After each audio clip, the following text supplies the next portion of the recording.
Hey everyone, Sam slash Mega Hentai here once again. Uh, this time it's round 3 of the book bingos from Windowseat Books, my bookstore of choice here in Nanaimo, British Columbia. If you saw the last one, then yeah, you'll remember I've made it a point to go for blackouts on these. So this time around, the choices were a little more esoteric. I thought it was an interesting challenge. It was more than just reading books, and one or two of them I found a little tricky. But as before, I don't know if I'm supposed to show my work, but just for funsies, I figured I'd do it just in case. So bear with me while I blather on about books for I don't know whatever. 20 minutes-ish. I don't know, hopefully not too long. What do you think? Better than the granny glasses last time? That was not my finest fashion choice, that. Okay, so yeah. 25 squares. So I haven't marked off the final one yet, but that is they are finally 2 days before the deadline, all complete. So, square number 1, read before breakfast. Breakfast is kind of a nebulous concept for me because the way my schedule typically works, I wake up at about 2 in the morning. I go out and do my delivery job for a couple hours, crawl into bed around 8, sleep for 6 hours, wake up and go to my quote-unquote day job between 3 and 11 p.m., come home, grab a nap, and start all over again. So, concepts like breakfast, lunch, and dinner just don't really register with me. But I did, in the spirit of things, I did make it a point to read before my first meal of the day. Let's put it that way. And the book was How to Stay Productive When the World is Ending. From the writers of something called Reductress, which is a website of some kind. It's a short piece about the constant grind culture that we all live in now. I thought it was decent stuff, very much in keep. If you're a fan of the what's it called there? I'm blanking. McSweeney's. That's it. Although I did find the pieces got a bit repetitive because there were so many that were just the same, like variations on the same premise. How to perform ordinary task A when completely insane thing B is also happening. This just happened over and over and over. On the other hand, there were a couple of pieces that were just outstanding and I thought were worth the purchase by themselves. So, worth looking into, but don't expect miracles. Number 2, read a staff or librarian pick. From the staff picks section at Windowseat's website, Ducks by Kate Beaton. It's excellent work. I can absolutely see why this got so much press at the time. And a very different step for Beaton, though just on a personal level, I do still prefer her previous work, Hark a Vagrant. As good as Ducks is, I think I will go back to the other one a lot more than I'll go back to this. I'll probably give this another read at some point in the future, but yeah, Hark a Vagrant I could read once a month happily for the rest of my life. It's that easy to get into. Square number 3, read something that's nonfiction. I realized in the last 2 bingos, I didn't do any wrestling stuff. And that, which was weird for me, because that's kind of how my relationship with the folks at Windowseat started, was I seem to recall I ordered a book about wrestling in Toronto in the 1960s. So to rectify it this time around, Way of the Blade AEW edition by Phil Schneider. The first Way of the Blade was just a look at the bloodiest matches in wrestling throughout history, throughout all promotions around the world. So it was a much thicker tome and much more broad ranged.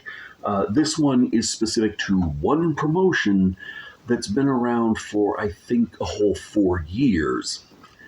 So they had to get a little creative with the formatting this time around. But still a highly enjoyable book. They actually this time around they actually interview some of the wrestlers, which is lovely because you get some behind the scenes info on the matches themselves. It includes a chapter on was probably my favorite match of the last decade, Thunder Rosa versus Britt Baker in their lights out match.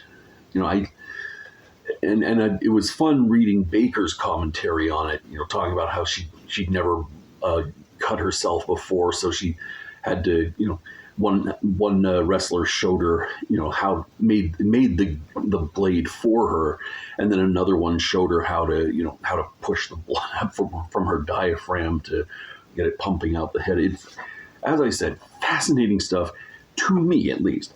And if even if you're not a wrestling fan, go ahead and look up that match on YouTube. I think there's like 3 or 4 different versions floating around. Yeah, fully worth a look. Square number 4, read a book with purple on the cover. From Blair Ajax, Becoming My Tentacle Alien Professor's Bimbo Hugh Cow. I'm tempted to call this complete crap, but that's not fair. What it is it's servicing 2 or 3 different kinks that I just don't have.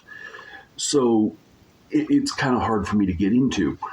But I do think if I was into any of those, if I was into the Hugh Cow thing, or if I was into tentacles, and yes, I realize there's something a little weird about a guy who calls himself Mega Hentai saying he's not into tentacles, but it's never really been my thing.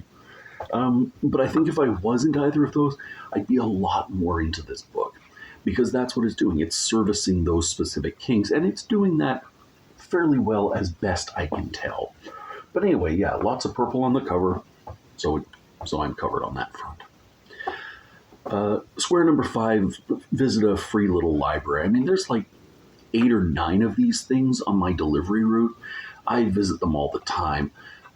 Actually, oh yeah, here we are. I got this from one of them not that long ago. The novelization of Universal Soldier, that Jean-Claude Van Damme and Dolph Lundgren movie from, what was it, the late 80s, early 90s? Yeah, I haven't had an opportunity to read it yet. Square number 6, read a book set in a different country. I think this would be a lot harder if I lived in the United States, maybe? But even then, yeah, living in Canada, it's fairly easy to find books that aren't set here. They're all over the place. Very relatively few are. And especially with the amount of manga that I read, the number of stories set in Japan is kind of overwhelming. However, what I went with for this was Moby Dyke by Krista Burton, which was easily the most enjoyable book I read all year. It reminded me a lot of my favorite book, or one of my favorite books of all time, and the writing style reminded me of one of my favorite writers. So there was really never a chance I wasn't going to enjoy this. It reminds me a lot of A Year at the Movies by Kevin Murphy. Except, well, in that both of them are about the writer traveling around, going to different versions of a particular kind of establishment, while using that as a jumping off point to also discuss the art forms behind it, or the communities lying behind it, and so on. Except that in Murphy's case, he's visiting movie theaters, and in Burton's case, she's visiting lesbian bars. All the remaining ones at that time in the United States. I think this was 2022 22 she did this, or 20, yeah, somewhere in there. It was late stage COVID anyway. Um, so yeah, and her writing reminds me a lot of Douglas Adams, of all things. Like, not maybe not the Hitchhiker's Guide so much, but definitely his. If you read Last Chance to See, quite a lot of that, because her willingness to go off on tangents, like to tell little side stories that don't really pertain to the larger plot, but are nonetheless hilarious. Very Adams-esque. There's the one about her falling off a moped going up a hill in San Fran, and one about her diva cup basically crapping out on her at an airport in Texas that is so disgustingly hilarious that it's a good thing I had the car pulled over already, because if I hadn't, I would have had to. It was just, I was losing it. It was so awful and yet so very funny. Was just adored it. Again, if you haven't looked into this book, I can't recommend this highly enough. It's I don't there. I also found it funny, the bit where she makes reference to someone talking about the Stonewall riots and saying, if you don't know what those are, I don't know what you're doing reading this book. I was like, I actually don't know what those are, but I'm about to find out, I suspect, and I did. And yeah, so again, I'm so completely removed from the target audience for this book, and that didn't matter. It was still phenomenal. Highest possible recommendation. Number 7, display a quote from a book. From the title, in fact. So long and thanks for all the fish. Again, Douglas Adams. I took that, I used that as my excuse to buy the shirt. Number 8, read a book with science in it. Okay, if Moby Dyke was the book I enjoyed most reading this year, Chris Mooney's The Republican Brain was one of the 2 most important that I read this year. That along with the AI Con, which I think I'd have to give the edge to just because it's a little more timely. But this one is outstanding. Basically, if you are a fellow liberal, you have had the experience of arguing with a conservative, laying out all the facts, showing where they lead, giving an irrefutable conclusion, and basically being told, no, you're wrong, that's not true. And the person just won't engage any further.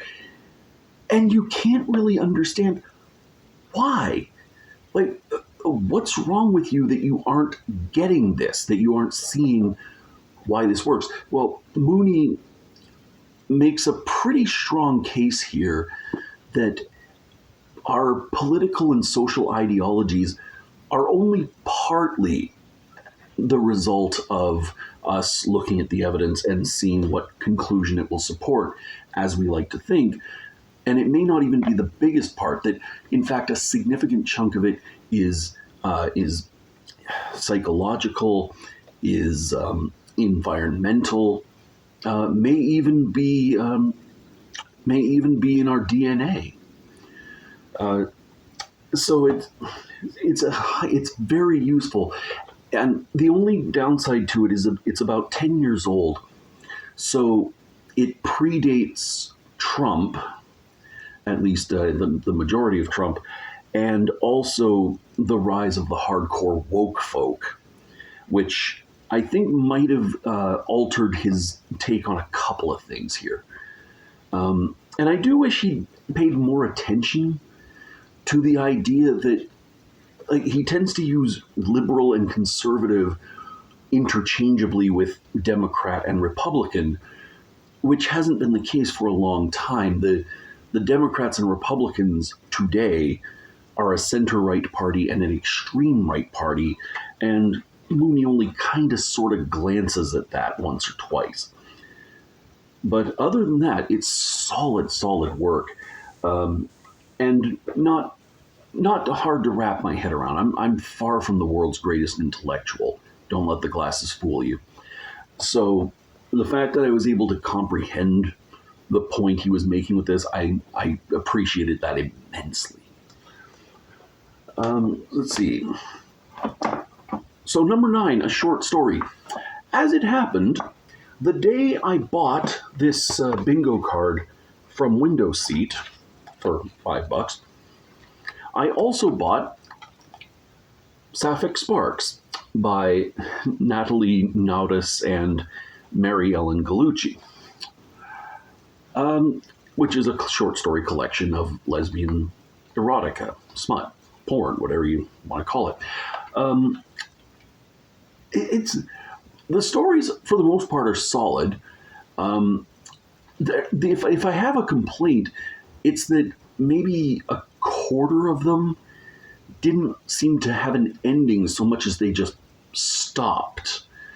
Like they'd set up all sorts of character and built character development and world building in the beginning, and then you'd get to the end of the sex scene, and then the story would just end right there, like with no payoff of any of the earlier material. Like, don't get me wrong, I don't need an entire extra act to the story, but if you're going to make a big deal out of, say, a starship crew putting together a landing team to investigate a newly discovered planet, and this leading to a great deal of tension between the crew, maybe just take an extra sentence or two at the end. Let me know how that turned out. But other than that, but the most fascinating story in this is in the introduction, where the writers tell their story of how two happily married women, married to cisgender men and with children, nevertheless met and fell in love with each other and are now part of this odd little polycule with, as far as I can tell, just the one bond. So yeah, this is book 1. I'm looking forward to more. See if it's as entertaining as that one. Square number 10, stare dreamily at your TBR. I don't have a choice in the matter, really, because my TBR, such as it is on the headboard of my bed, which is this lovely, queen size deal, and it's like 7 or 8 separate stacks, all about yay high. We had a series of earthquakes a year or two back, and my roommate at the time said she was genuinely worried that I was going to die because the books were going to fall off the headboard and crush me to death, like just cave in my skull. And I told her, well, that was fine with me. I mean, what a noble way to go. We all got to die sometime, and I can think of no better way than, being taken to the grave by books. Square number 11, gift a book. So in the last video, if you watched that, I talked about how I use Fansly, the sort of the online cam girl community, or cam boys, whatever, and how many of them use wish lists to have their fans can send them gifts, and how I did that last time with a couple of them. This time around, I sent one to a gal goes by the name of Sage. She's it was a Wiccan book about oh god, I forget, the Wiccan, some housekeeping or cooking or something. I forget. It was something along those lines. And yes, I recognize there's a bit of irony, potentially hypocrisy, in a full-blown atheist sending someone a book on witchcraft, but it was on her list and it was something she wanted. And I figured, what the hell, 2 birds, 1 stone. Square number 12, read a spooky book. So, Edogawa Rampo's Japanese Tales of Mystery and Imagination. I had no idea who this guy was before I read this. However, as the book makes clear repeatedly, Rampo is the sort of the founding father of Japanese mystery writing. Most of it in fairly straightforward procedural, but also sometimes with elements of the supernatural. Like there's a story in here that's sort of a variation of the Portrait of Dorian Gray. And he was heavily influenced by Edgar Allan Poe, hence the name Edgar Allan Poe. And again, at least 2 or 3 different people point that out in this book. It had been sitting in my TBR pile for ages, and I finally pulled the trigger on it thanks to this. This, by the way, is why I really like these book bingos, because it in some ways forces me to step outside my comfort zone and, in this case, go back and read books I've meant to forever. Let's see, Square 13, of course, just a free spot. Square 14, attend a bookish event. The Rotary Club book sale that got held at Rutherford Mall, which was different for me this time around from last time, because this time I had actually donated quite a number of books to it, most of which either hadn't gone out or had already sold by the time I got there. I have no idea which. But it was funny seeing all the audiobooks in the collection and recognizing, oh yeah, I read that one. And then I bought most of the ones that I hadn't donated. So the cycle continues. Square 15, read a book you can finish in one day. Again, this is very common for me. I do, again, I read a lot of manga. I can blow through those in 20, 30 minutes. For this, however, I picked Spike's Harem by Natalie Hunter. It's okay. It's not great. There's a spin-off of this, Dark Harem, something like that, and I read that one a couple of years ago. I remember nothing about it, and I think I would have to reread it so that I fully understood what the hell was going on in this one. I do at the very least appreciate the fact that Hunter clearly draws her own covers as opposed to the usual AI slop that you see on harem lit stuff like this. So, good on you, Natalie. Appreciate that. Number 16, organize your bookshelf. Thankfully, it's bookshelf singular, because I'm not, I got like 8 or 9 bookcases in here. I'm not gonna, I don't really want to have to do all of them. But I did the one next to my bed, which is where I keep most of my hentai manga and other Arrow comics. It didn't take too terribly long, but I did alphabetize them, which I realize is probably counterproductive and not worth the time. But I don't know, there's just something about a nicely organized bookcase that does warm the heart. Number 7, do a bookish craft. This was tricky because I'm really not a physical or visual arts guy. But I did eventually find a tutorial on YouTube that showed you how to basically take 4 sheets of paper and turn them into a small notebook. And that proved to be within my abilities. So I now have a little book that I'll probably never use, but at least it's there, and my conscience is clear. Square 18, a book that was turned into a movie. Roderick Thorpe's Nothing Lasts Forever, which was the basis for Die Hard. And it was fascinating to read. Like, there are a few minor differences. Like in the book, it's his daughter and her children that are in the trapped in the office with the bad guys, not rather than his wife. But for the most part, yeah, it follows the movie, or the movie follows it more accurately, very closely, right up until the end, where it suddenly doesn't. And I understand why the movie went a different way, but I actually found this version a lot more interesting.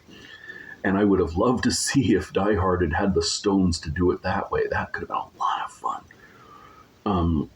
But I guess from that you wouldn't have got the, 5, 6 sequels they're up to now? Number 19, read a winter solstice book. I expected some kind of holiday book to be on here. I did not expect the winter solstice specifically. That threw me. And it took me a little while to find, but I did eventually nail down from Jade Presley, Her Mates. Reverse harem-lit stuff this time around. But yes, set in something called All Plain. Yeah, the All Plain Winter Solstice novella. I'm not familiar with the universe that this is set in. It's something that Presley has apparently written several books about. Some sort of superhero-ish deal, like fantasy superhero. Like, I don't know, maybe I guess Thor would be the closest analog, but not really. I don't know. It's really hard to describe. Anyway, it wasn't bad, but I wasn't super into it. It's not quite my jam. Square 20, match a song to a book. This one threw me for the longest time until I remembered there was a really obvious choice. The song is Me and Jesus the Pimp in a 79 Granada Last Night, and the book is Too Beautiful for Words by Monique W. Morris. And the reason they're an obvious pairing is that the book is based on the song. In fact, is just a longer form retelling of the story from the song. Boots Riley of The Coup, I've said for years, is the best storyteller, at least in rap and quite possibly in just music overall. And it's a testament to that Morris turned this into a almost 200-page book, and still the song, I think, tells the story more effectively. Which is not to say that this is bad work. This is really well done. Right up until I think the final chapter, where, and I won't spoil it for you, but we learn a new thing that pretty much invalidates the entire rest of the story up to that point, which really chapped my ass. But again, I understand why she did it. I just thought it could have stood to be thought out a little better. Number 21, read an interview with a Canadian author. That was Lorne Elliott. I forget the website, something in Ontario, but they were interviewing him about his earlier works. I think The Goat and the Tree had just come out around that time. It's an old interview. Elliott's. I haven't seen a lot of press for his latest one. What is it? A Few White Lies. Which is unfortunate because I thought that book really could have used a lot more publicity, considering how long it took to come out in the first place. Yeah, really should have got some water for this. Number 22, browse a bookstore or library. I mean, window seat. Come on, guys. I've done it multiple times just in the past month. Number 23, watch a film, movie, TV, short film, based on a book, which I used as my excuse to drop $80 on the Blu-ray box set of Reborn as a Vending Machine, I Now Wander the Dungeon, Volume 1. This is based on a novel series that became a manga and is now an anime, and I absolutely love all of them. It's such an insane idea. I've heard it said repeatedly that kitsch / schlock is something that has to be found. It can't be made. Okay, if you set out to make something like Lost Skeletons of Cadaver or something like that, then you're going to fail. If you try to make something like Manos: The Hands of Fate, you're going to fail because it doesn't have the same energy. This is something where the writer clearly knows how insane this is and how ridiculous a premise, and yet he's absolutely sincere. because he's exactly like the protagonist. He is a guy obsessed with vending machines.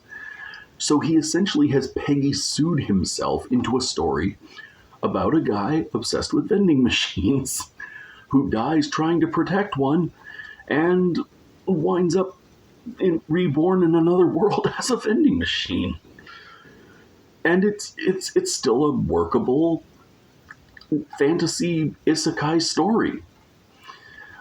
I am fascinated by this. And there's apparently a second season streaming now. I really hope there's another physical release because I always prefer that if I can. Square 24, recommend your fave book to someone. A coworker of mine lobbed this one right over the plate, literally asked me, are there any books you recommend?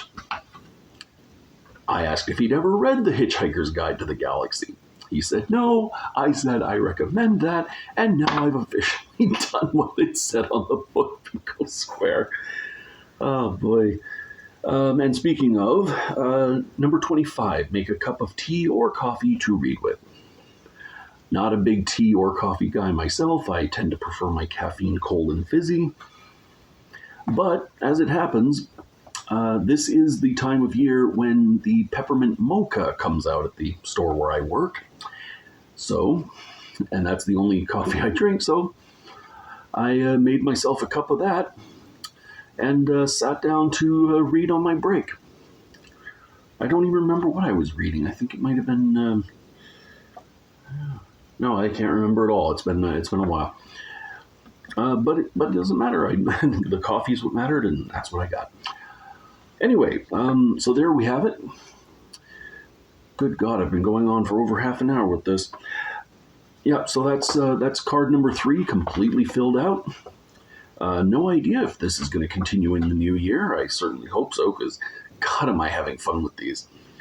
But hey, thank you for paying attention if you got through this whole thing. Lord knows why, but thank you for your time. And hey, maybe we'll do this again. Take care now.